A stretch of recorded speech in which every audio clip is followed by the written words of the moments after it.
কবিতাৰ শিৰোনাম Audio Jungle. এই প্ৰশ্ন তোমাৰ বাবে। কথা বিতুপন গগৈ। প্ৰেম মানে বিবাহ নহয়, সেয়াতো সকলোৱে জানে। কিন্তু প্ৰেম মানে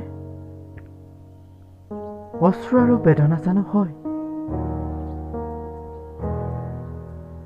প্ৰেম মানে শৰীৰৰ মিলন নহয়, সেয়াতো ময়ো বুজি পাওঁ। কিন্তু প্ৰেম মানে বিশ্বাসঘাতকতা জানো হয়?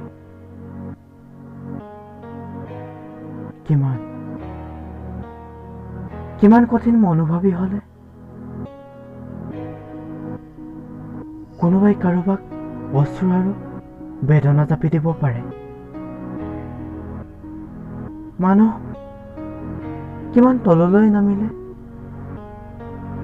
বিশ্বাসঘাতক হ'ব পাৰে। কিমান খেলৰ পাৰ্গত হলে হৃদয়ৰ সৈতে খেলিব পাৰে।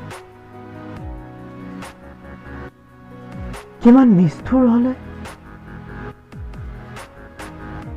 কোনোবাই কাৰোবাক যন্ত্ৰণা দিব পাৰে।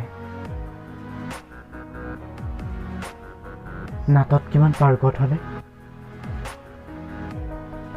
ছলনাৰ ওপৰত ছলনা কৰিব পাৰে। কিমান নিদাৰু হলে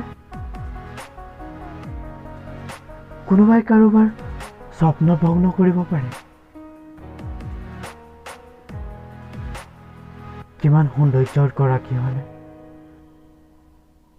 শতজনক আকৰ্ষণ কৰিব পাৰে।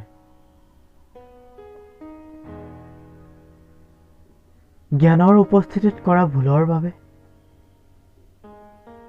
ক্ষমাৰ যোগ্যতা নাথাকে, সেয়া সকলোৱে জানে। কিন্তু কিমান নিলাজ হলে মানুহে সেই ভুলৰ ক্ষমা বিচাৰিব পাৰে। কেনে মনৰ গৰাকী হলে অন্যৰ স্বপ্ন ভগ্ন কৰি আত্মস্বপ্ন ৰচিব পাৰে। কিমান গুণৰ অধিকাৰী হলে অন্যক বেদনা জাপি দি নিজে হাঁহিব পাৰে। এই প্ৰশ্ন আজি মোৰ তোমাৰ বাবে। জানিব বিচাৰো মই উত্তৰতনো কি থাকে।